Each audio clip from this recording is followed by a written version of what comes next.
I recently faced a neighbor's worst nightmare. The HOA president unplugged my car's charger and fed hers like it was a public outlet.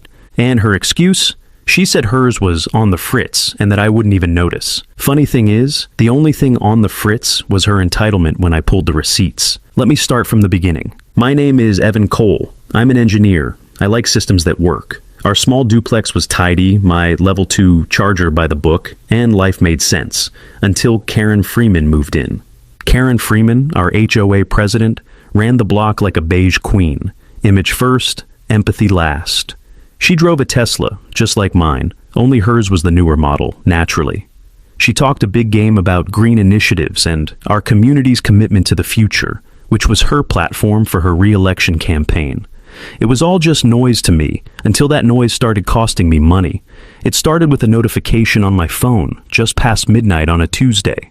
My charging app, which normally tells me my car is happily sipping electricity, sent an alert. Charging interrupted. That was weird. No outage. Just my charger alert. I looked down at my driveway, and my blood ran cold. My own charge cable hung loose. Someone had unplugged my car. There, parked next to my car, was another Tesla, a gleaming white one, Karen's.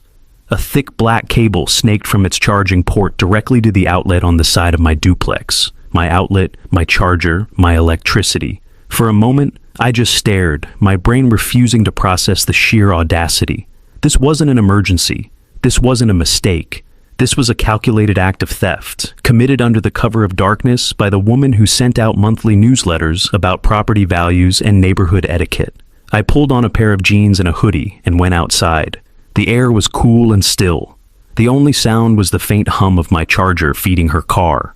I walked right up to her driver's side window and tapped on the glass. She jumped, a flash of panic in her eyes before the mask of supreme confidence slammed back into place. She rolled the window down a few inches. "Evan," she said, her voice smooth as silk. "Is something wrong?" I just pointed at the cable. "I think you've made a mistake. That's my charger," she smiled. "Mine's down. Big meeting. I'll just use yours." The assumption that I wouldn't notice, that my property was just an extension of her own needs, was what really got me. I'm a reasonable guy. If she had knocked on my door and asked, explaining the situation, I probably would have said yes. But this was different. This was blatant entitlement. "I did notice," I said calmly, "and I'm going to have to ask you to unplug it." Now I walked over to the charger and pressed the release button on the handle, pulling it from her car. The humming stopped. The silence felt heavy. She watched me, her eyes narrowed. "There's no need to be so hostile, Evan. We're neighbors. We should be helping each other. Unplugging my car in the middle of the night to charge yours isn't helping, Karen. It's stealing," I said, coiling the cable and hanging it back on its hook. "My charger is for my car. Please don't use it again. I usually keep the indoor shutoff off and the handle locked. I'd just finished a late top-off. Now I knew she'd try to beat the lock, not respect it." I gave her a nod, turned around, and walked back to my front door without waiting for a reply. I could feel her glare on my back the entire way. Sarah woke, and I explained. We both knew it wasn't over. The next morning, the incident felt like a weird dream, but the lingering feeling of violation was very real. Over coffee, Sarah and I rehashed it. "You can't just let it go," she said, stirring her latte with more force than necessary. "People like that, they see a polite warning as a weakness." "She'll do it again."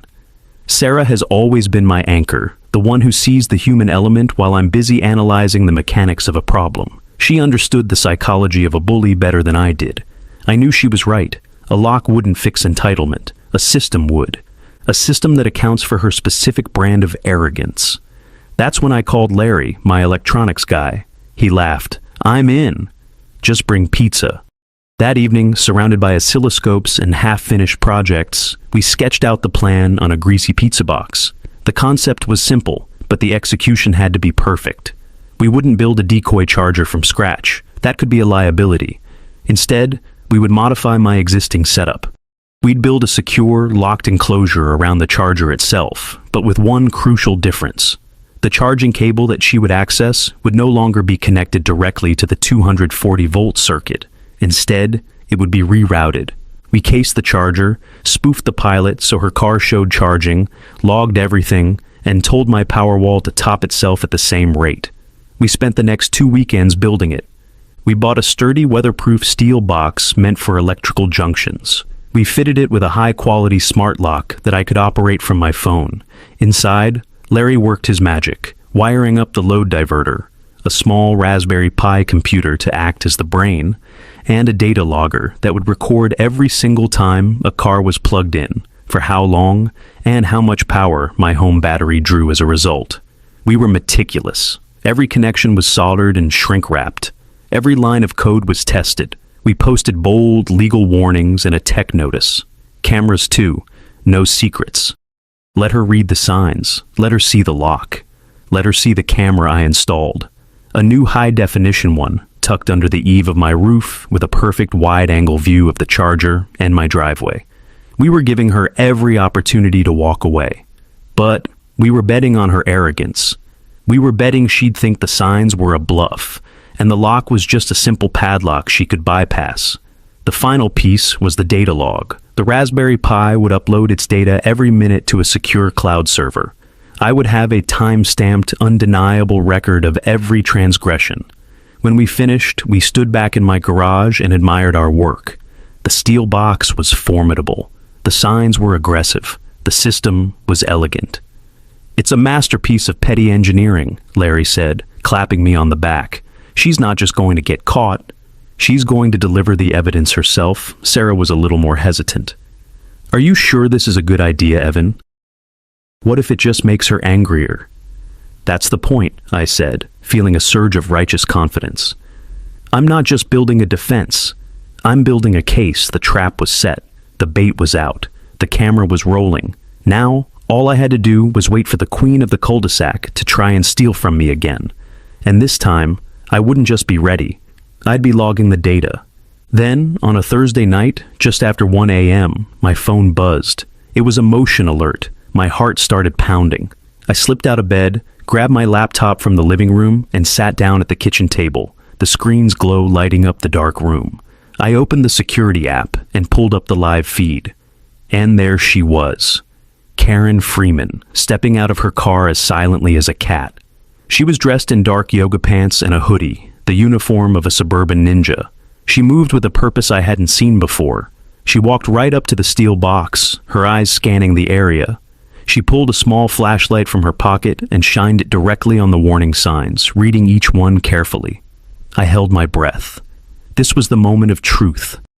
Would she see the signs, see the lock, and turn back? For a second, I thought she would. She lowered the flashlight and stood there, perfectly still, as if weighing her options. Then, a slow, smug grin spread across her face. It was the smile of someone who believes rules are for other people. She reached into her designer handbag. Of course, she brought one for a midnight crime, and pulled out a thin metallic object.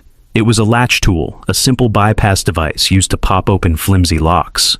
She thought my smart lock, the one connected to my home's Wi-Fi, was just a cheap padlock she could pick in 2 seconds.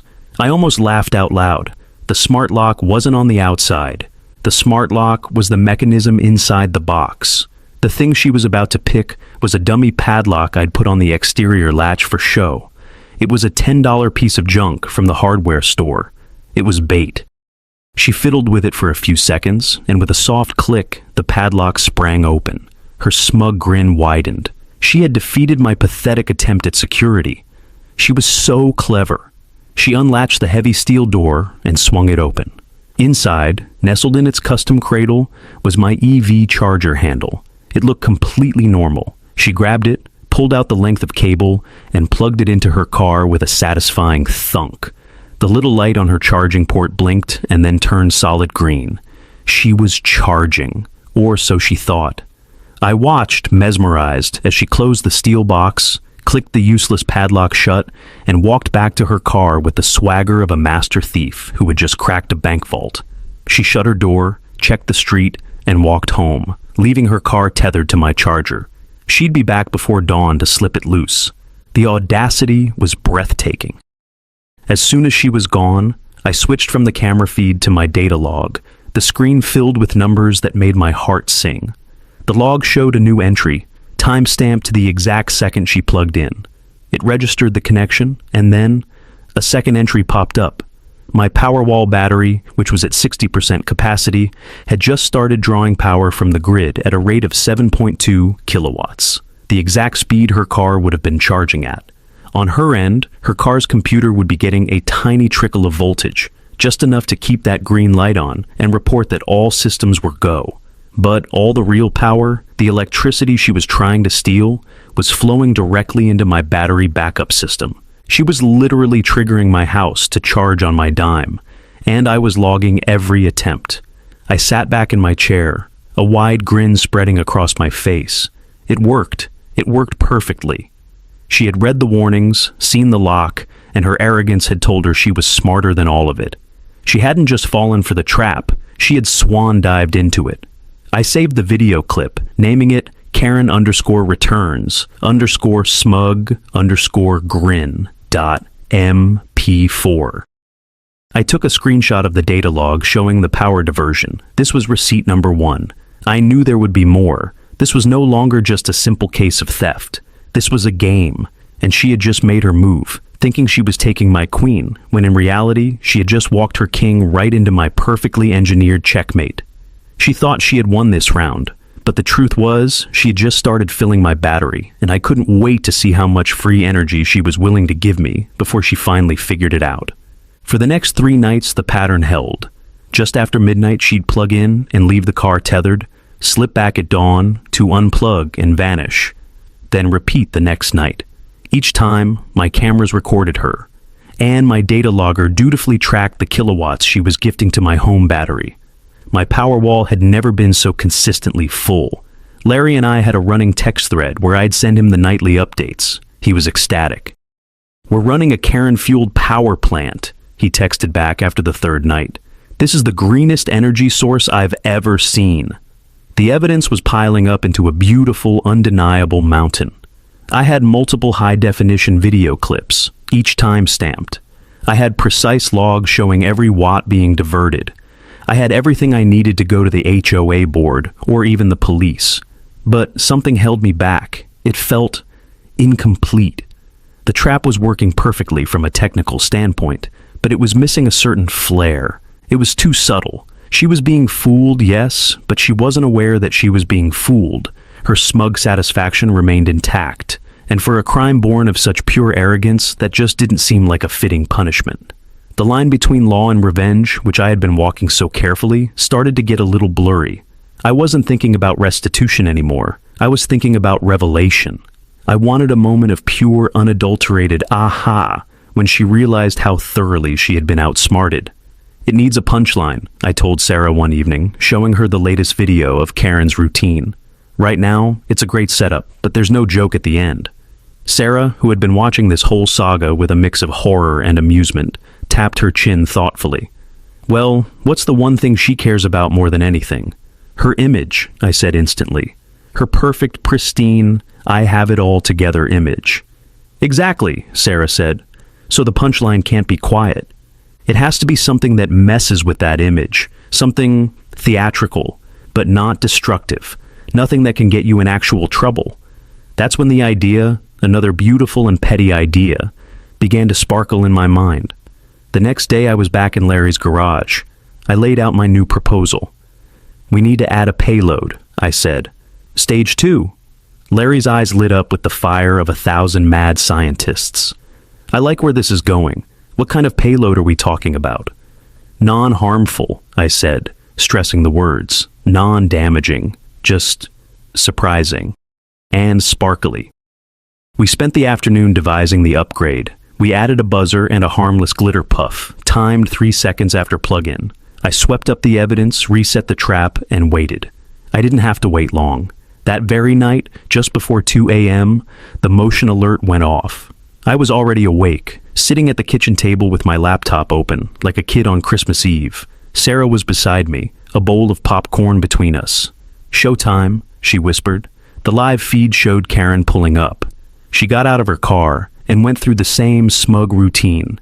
Picked the dummy lock, opened the box, grabbed the charger. She walked it over to her car, lined up the port, and pushed it in. The green light on her car blinked on. 1, 2, 3. Beep! The shriek of the buzzer cut through the silent night air, sharp and painful, even through the laptop speakers.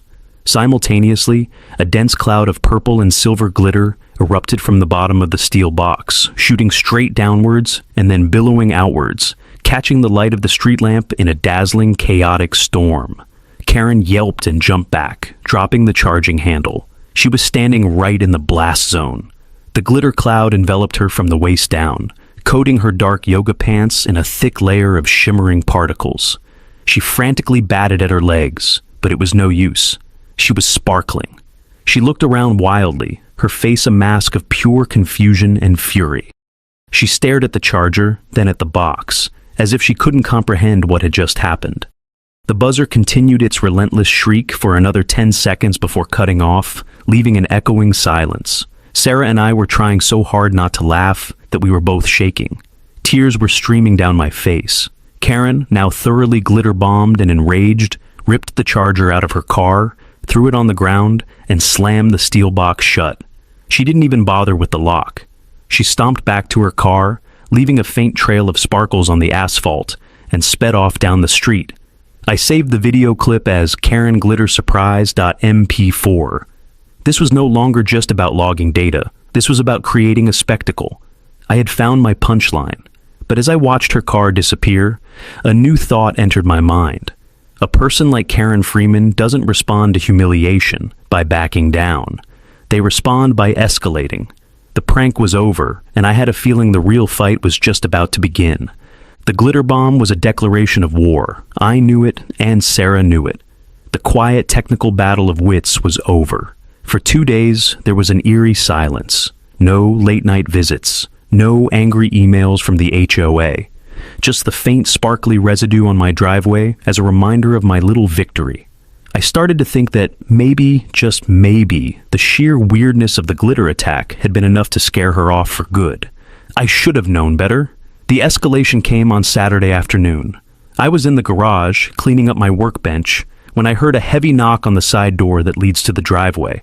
It wasn't a polite neighborly knock. It was a loud, insistent banging. I opened the door to find 2 people standing there. One was Karen, her arms crossed, her face set in a mask of cold fury. The other was a man I'd never seen before. He was big, not just tall but wide, with a thick neck and hands that looked like they could crush a cinder block. He was wearing a tight-fitting polo shirt that strained against his biceps and a scowl that looked permanent.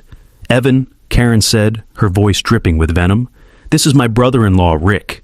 He wanted to have a word with you about your little games." Rick stepped forward, crowding my personal space. He was a good 6 inches taller than me and outweighed me by at least 80 pounds. He was clearly here for one reason: intimidation. "So you're the guy," he grunted, looking down at me. "You think it's funny to harass my sister-in-law, rigging up some kind of trap to spray her with stuff?"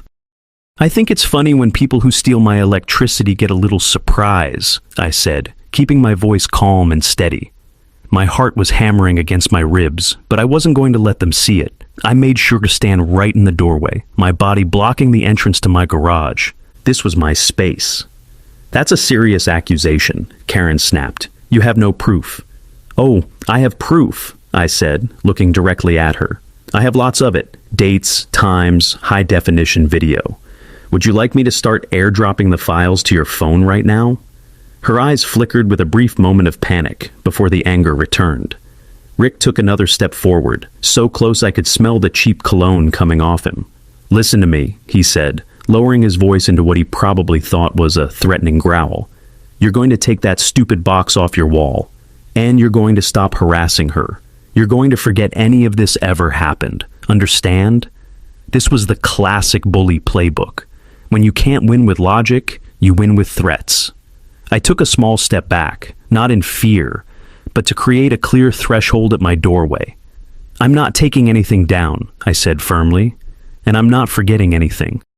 Your sister-in-law is a thief, and you," I said, looking Rick dead in the eye, "are on my property. I'd like you to leave." Rick scoffed. "I'll leave when I'm good and ready." He then made a critical mistake. He reached out and shoved me hard in the chest. It wasn't a huge shove, but it was enough to knock me back a step, over the threshold and into my own garage. And in that instant, everything changed. It was no longer a verbal confrontation. It was a physical assault on my property. My protective instincts kicked into high gear. I didn't shove back. I didn't raise my voice.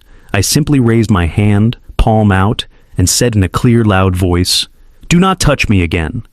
You have just assaulted me, and you are officially trespassing. I am ordering you to leave my property immediately inside the house." Sarah had heard the commotion.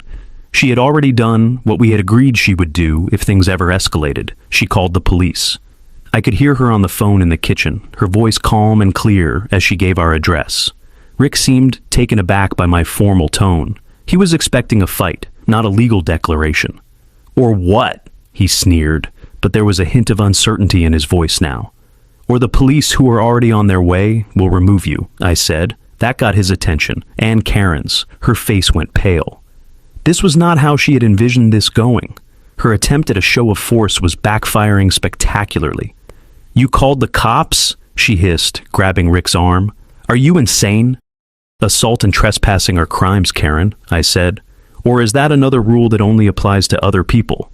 Rick, realizing he was about to be in a very awkward conversation with law enforcement, finally seemed to get the message. He let Karen pull him back down the driveway. They stood there for a moment, whispering furiously to each other. I didn't retreat. I stayed in the doorway of my garage, watching them. The threshold was mine. One more step, and it'd be criminal trespass. I wanted them to know I wasn't scared, and I wasn't. Backing down. A few minutes later, a police cruiser rolled silently down the cul-de-sac and pulled up to the curb. The confrontation I had been expecting was finally here, but not on her terms. It was on mine. The officer who got out was calm, professional, and looked like he'd seen it all. He listened to my side of the story first. I explained the ongoing theft, the decoy system, and the confrontation that had just occurred, emphasizing the shove. Then he went to talk to Karen and Rick. I couldn't hear what they were saying, but I could see Karen's wild gesticulations and Rick's sullen, defensive posture. After a few minutes, the officer came back to me. "He admits he pushed you," the officer said. "He claims you were threatening his sister-in-law." "I told him to get off my property," I replied. "The only threat I made was to show her the video evidence of her stealing from me." The officer nodded. "Given that he admits to the physical contact and you want him off your property, I can issue him a formal trespass warning. If he sets foot on your property again, he can be arrested. Do you want to press charges for the assault?" I thought about it for a moment. Pressing charges would turn this into a much bigger legal battle. My goal wasn't to put this meathead in jail. My goal was to stop Karen. The trespass warning was enough. It was an official, documented consequence. It was another receipt. "The trespass warning is fine for now," I said. "I just want them to leave me alone." The officer walked back over, had a stern word with Rick, and handed him a slip of paper. Rick snatched it, shot me a hateful glare, and got into Karen's car. They drove away without another word. The officer gave me an incident number and told me to call if they came back. As he was leaving, he paused.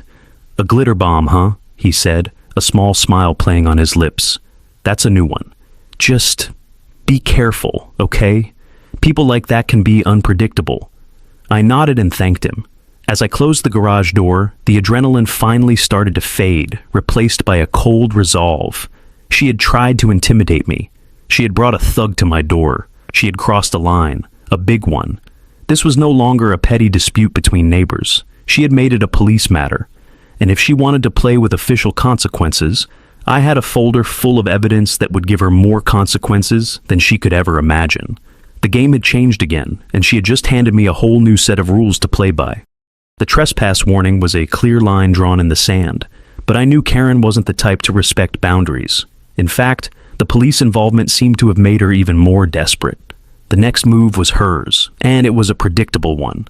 2 days after the incident with her brother-in-law, another police car pulled up in front of my duplex. This time, however, they came straight to my door. 2 officers looking very serious. My heart sank a little.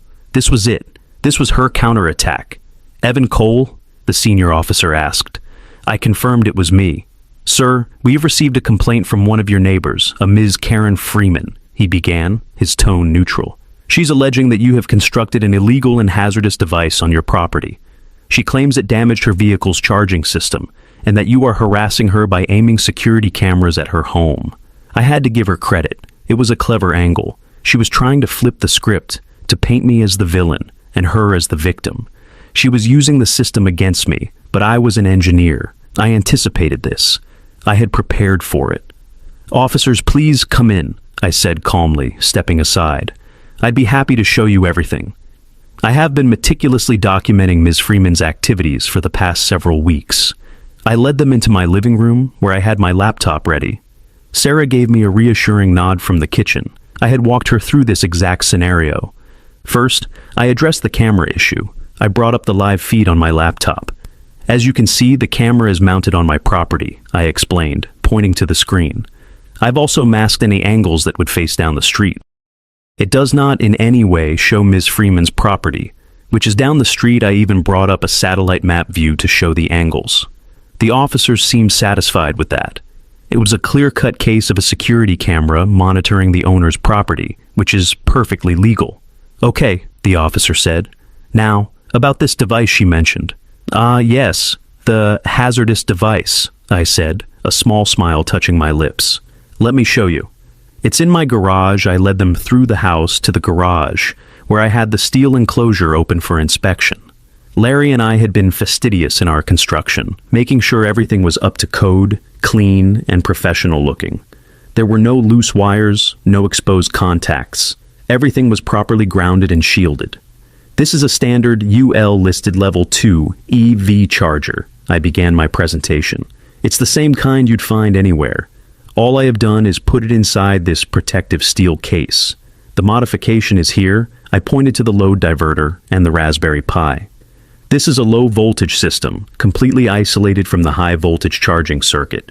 It does two things. First, it logs all activity. Second, it diverts the power load. When an unauthorized user plugs in, the system doesn't draw power for the car. Instead, it signals my home battery to charge. The car itself receives less than 1 watt of power, just enough to trick its computer into thinking it's charging. The EVS itself is UL listed. Our low-voltage control is isolated and never delivers traction power and cannot harm a vehicle. In fact, it's safer than a regular charger because it's not actually delivering any significant power." I then pulled out a binder. I'm an engineer. I believe in binders. Inside were the schematics for our design, the spec sheets for every component we used, and a printed-out copy of the local electrical code sections pertaining to EV chargers with the relevant parts highlighted. I handed it to the senior officer. He flipped through it, his eyebrows rising slightly. "You certainly did your homework," he commented. "I believe in doing things by the book," I said. "Now, for the harassment claim." I turned back to my laptop, which I had brought into the garage. "This all started several weeks ago when I caught Ms. Freeman stealing electricity from me in the middle of the night." I clicked open a folder on my desktop labeled Receipts. Inside were neatly organized video files. I played the first one, the initial confrontation where I politely asked her to stop. Then I played the second one, her returning with the latch tool, picking the dummy lock, and looking so proud of herself. I showed them clip after clip of her trespassing on my property, night after night. Finally, I played the glitter bomb video. The so-called trap she mentioned was a piezoelectric buzzer and a puff of craft glitter, I explained. Annoying, yes. Theatrical, absolutely. But completely harmless. It was designed to scare her off without causing any damage. The final piece of my presentation was the data log. I brought up a color-coded spreadsheet, and this, I said, is the log of every time she has plugged into my charger since I installed the monitoring system. As you can see, on this night, she was plugged in for 7 hours. My system diverted 50.4 kilowatt hours of energy to my home battery. At the current utility rate of 18 cents per kilowatt hour, she attempted to steal just over $9 worth of electricity that night alone. I showed them the totals. By my calculations, she attempted over $70 in power since the trap, and actually took a few dollars before I locked it down. The officers were silent, looking from the spreadsheet to the video clips and back again. The narrative she had spun for them was completely unraveling, being replaced by a mountain of cold, hard data. "Sir," the senior officer said, handing me back my binder, "it seems the situation is the exact opposite of what was reported to us." "That's what I've been trying to tell you," I said. "She's the one harassing me. She's the one trespassing. She even sent her brother-in-law to my home to physically intimidate me, which your colleague issued a trespass warning for 2 days ago. The officer's eyes widened slightly. He clearly hadn't been aware of that incident report. He made a note on his pad. He looked at his partner, who just shook his head in disbelief. "Mr. Cole, I apologize for taking up your time," the senior officer said, his tone having shifted from professional neutrality to something approaching collegial respect. "You have nothing to worry about from us. You're well within your rights. In fact, you have more than enough evidence here to file a criminal complaint for theft of services and repeated trespassing." I nodded. She took power that first night before the enclosure. Since then, it's been attempted theft and trespass. I've got both on video. He handed me his card. "If you choose to do that, give me a call. And if she or anyone else bothers you again, you call 911 immediately." They walked back to their car, but not before stopping to have another, much longer conversation with Karen, who had been watching the whole scene from her front porch down the street. I couldn't hear the words, but I could see her sputtering, defensive posture. I saw the officer point at my house, then at her, his expression stern. He was laying down the law. As they drove away, Karen shot me a look of pure, unadulterated hatred. I had won. I had used logic, documentation, and the law itself to completely dismantle her attack. I had turned her own weapon against her. But that look she gave me, it told me something important. This wasn't just about a charger anymore. This was about her re-election. Her entire public persona was built on being the perfect green, rule-abiding community leader. I wasn't just a nuisance. I was a direct threat to that image. And with the HOA debate night and the election just a week away, I knew her desperation would reach a critical new level. The stakes were about to get much, much higher. The police visit was a decisive victory for me, but it also painted a giant target on my back. I had publicly embarrassed Karen Freeman in front of law enforcement. For a woman obsessed with her image, especially with an election looming, this was an unforgivable sin. I knew her next move wouldn't be direct. She was too clever for that. She would use the system she controlled, the HOA. But something else happened first, something that raised the stakes for her personally and explained the root of her desperation. A few days after the police visit, I saw an official-looking van from the city's Department of Building and Safety pull up in front of Karen's house.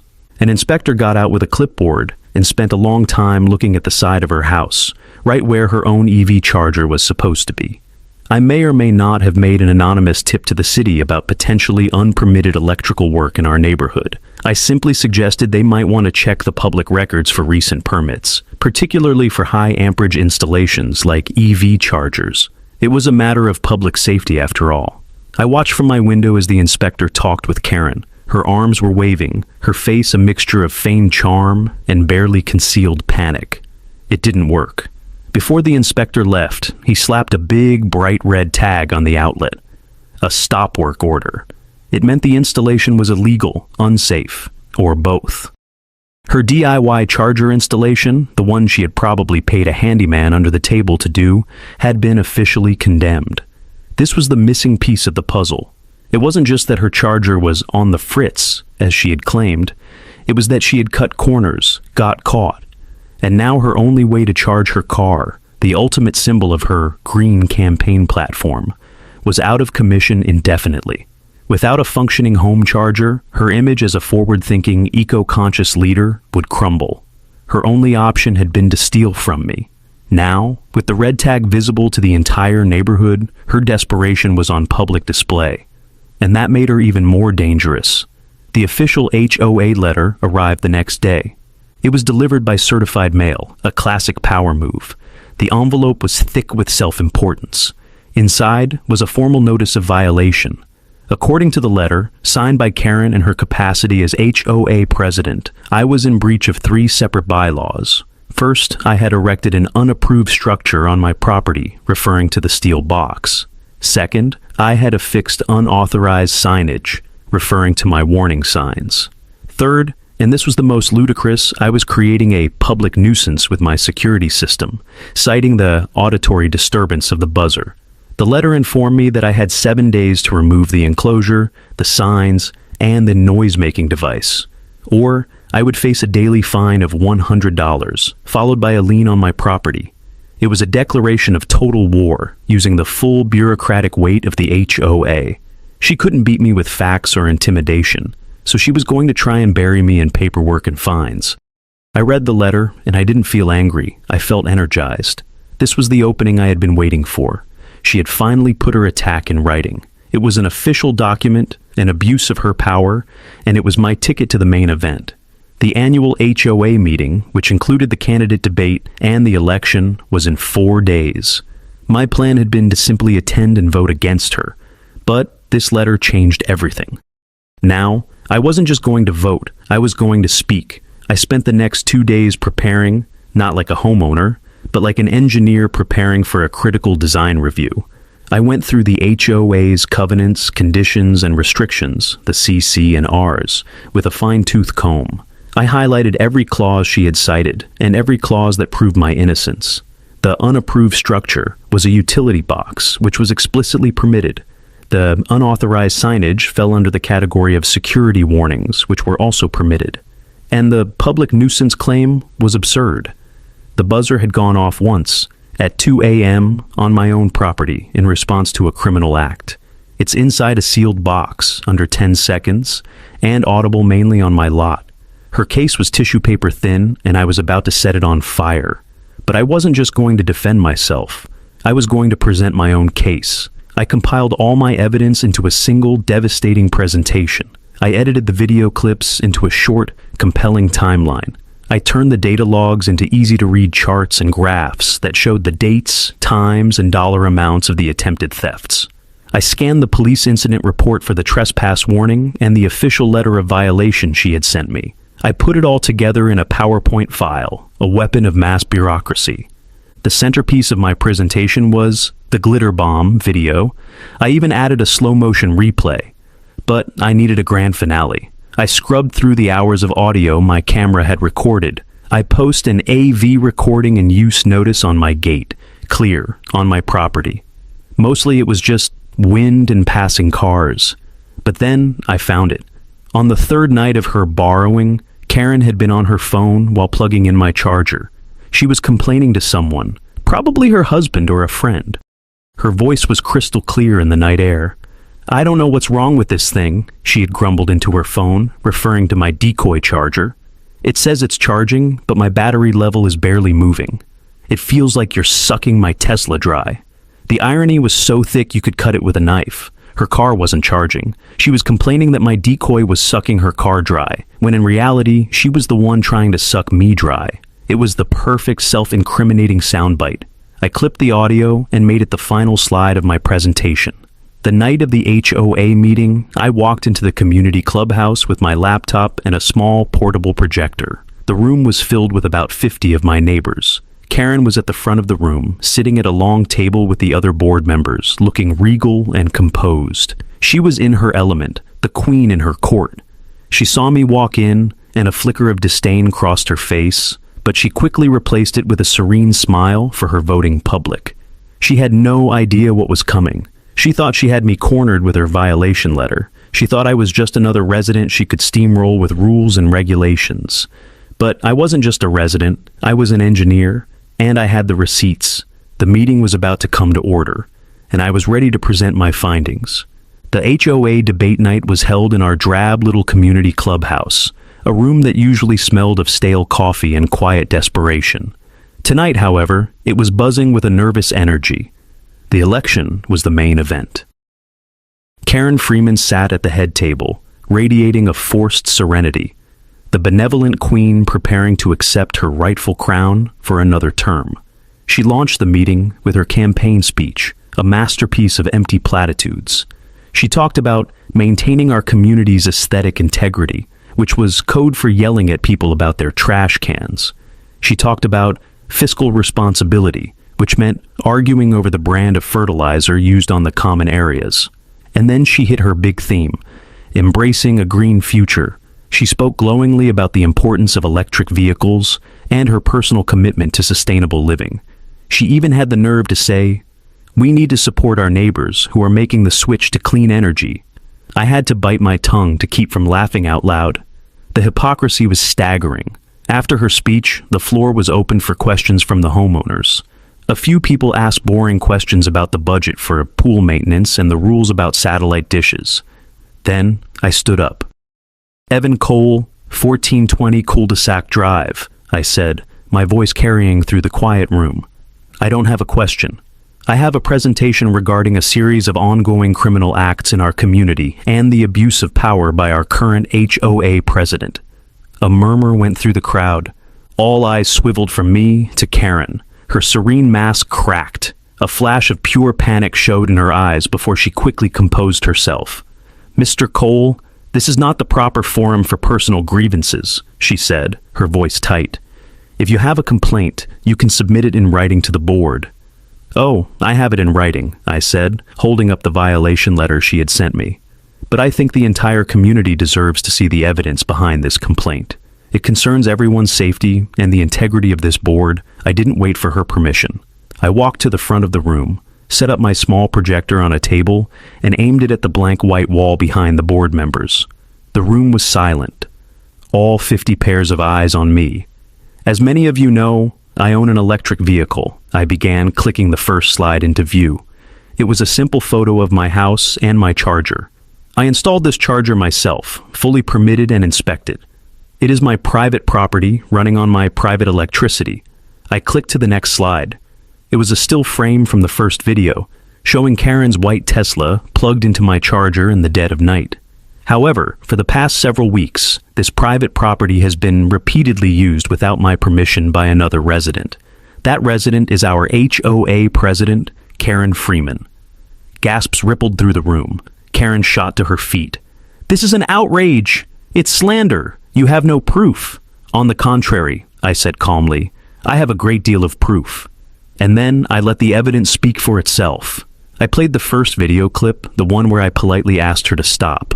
The whole room heard her flimsy excuse about her charger being on the fritz. Next, I showed the photo of the big red tag stop work order on her own illegal charger installation. The murmurs in the room grew louder. I then played the damning video of her returning with the latch tool, her smug grin illuminated by her flashlight as she picked the dummy lock and trespassed on my property to steal from me again. "This wasn't a one-time mistake," I narrated, my voice cold and factual. "This was a deliberate, repeated act." I put up the charts showing the dates, times, and kilowatts. I explained in simple terms how my decoy system worked, emphasizing that it was completely harmless and designed only to log the theft. Then came the glitter bomb video. When the buzzer shrieked and the glitter cloud erupted, the room erupted with it. People weren't just gasping anymore. They were laughing, openly laughing at her. The sight of the perfectly coiffed HOA president being coated in purple sparkles was too much for them to resist.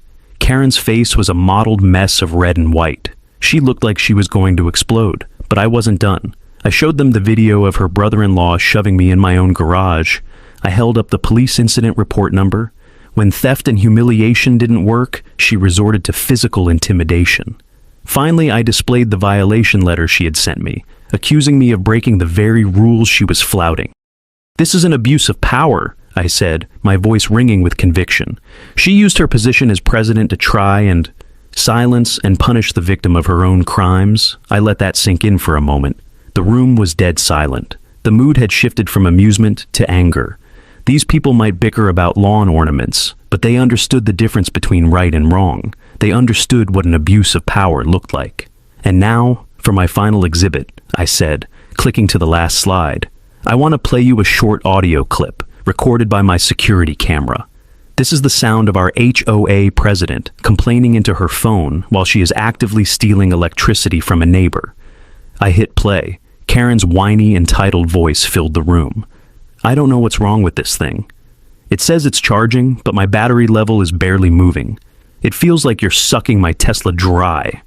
For a second, there was stunned silence as the words hung in the air. Then, someone in the back started to laugh. A deep belly laugh. Another person joined in, then another, until the entire room was roaring with laughter. The sheer, unadulterated irony was too perfect.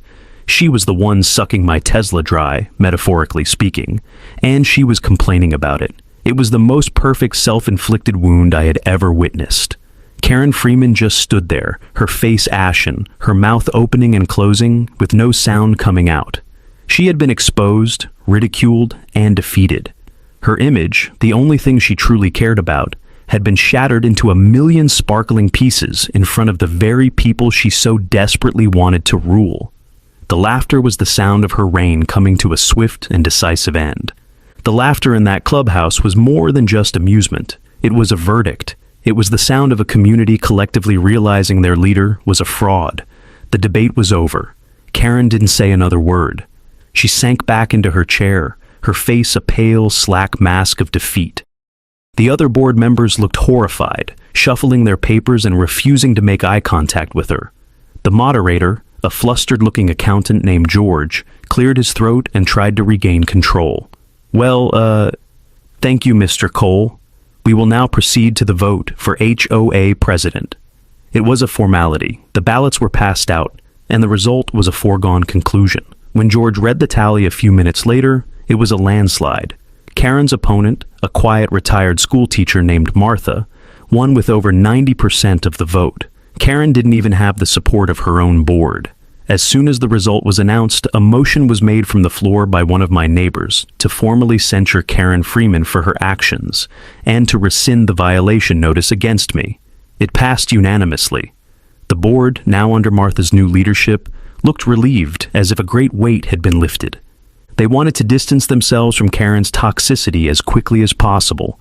The final piece of business that night was perhaps the most satisfying. Martha, in her first act as president, proposed an emergency amendment to the HOA bylaws. She called it the Private Property Integrity Act. It was a simple, clear bylaw that explicitly stated that personal property, including but not limited to vehicles and their associated charging equipment located on a homeowner's private deeded property, was not subject to common use. It further stated that any unauthorized use of such equipment would be considered trespassing and theft, and the HOA would support any homeowner who pursued legal action against an offender. It was, in essence, the Karen Freeman bylaw. It passed again with a unanimous vote. In the space of 30 minutes, I had not only defended myself, but had also fundamentally changed the rules of our community to protect everyone from a predator like her. The system had worked. Justice, served up on a projector screen, had been swift and absolute. After the meeting, I was surrounded by neighbors. They clapped me on the back, shook my hand, and thanked me for speaking up. Many of them had their own stories of Karen's petty tyranny, fines for holiday decorations left up a day too late, nasty notes about weeds no one could see. They had all been too intimidated to fight back alone. Seeing her taken down so publicly was a catharsis for the whole neighborhood. I packed up my projector, feeling a profound sense of relief. It was over. I had faced the bully, not with fists or fury, but with facts and logic. I had protected my home, my wife, and my principles. As Sarah and I walked home in the cool night air, she squeezed my hand. "I'm proud of you," she said.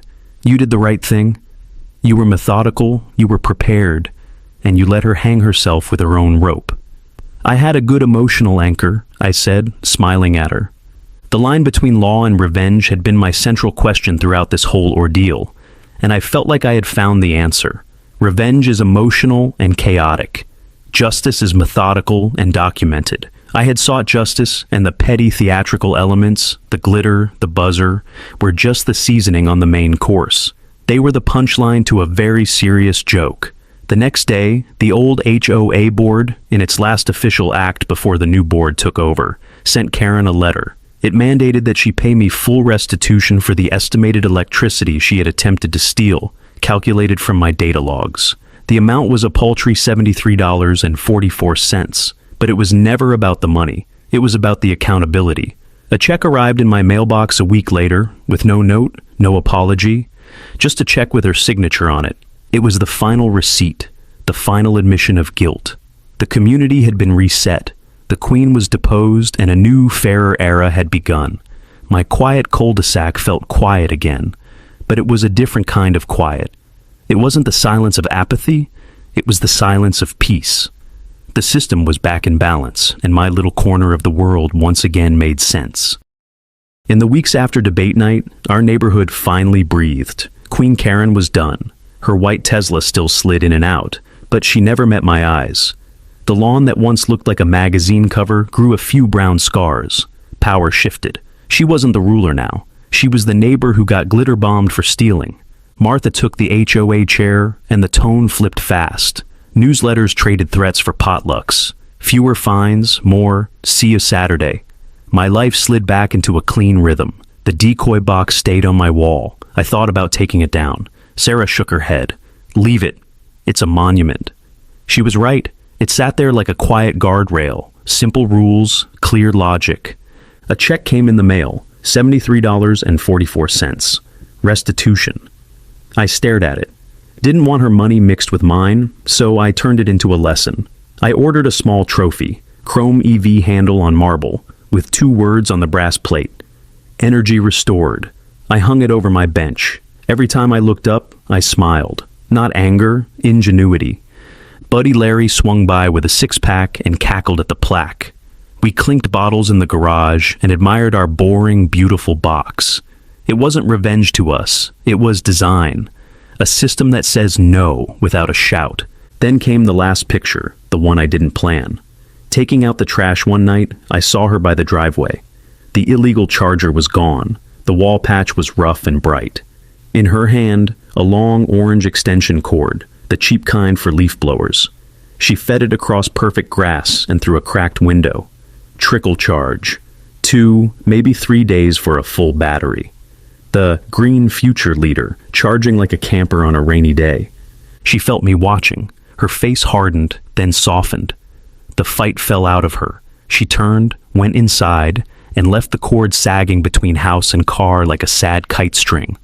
I didn't gloat. I didn't wave. I just went back to my garage, hung my own cable on its hook, and glanced up at the trophy. The street was quiet. The system held. It wasn't the size of the check. It was the fact that the board changed, the rule changed, and the behavior changed. People ask about the line between law and revenge. To me, it's simple now. Revenge is loud and sloppy. Law is quiet and logged. You build the right circuit. You show the tape. You let the current flow where it should and stop it where it shouldn't. Out in front, the orange cord glowed under a porch light. In my garage, the plaque caught a bit of the same glow. Energy restored. Peace too. If anyone forgets, the box is still there, the sign is still there, and the camera still blinks its little red dot.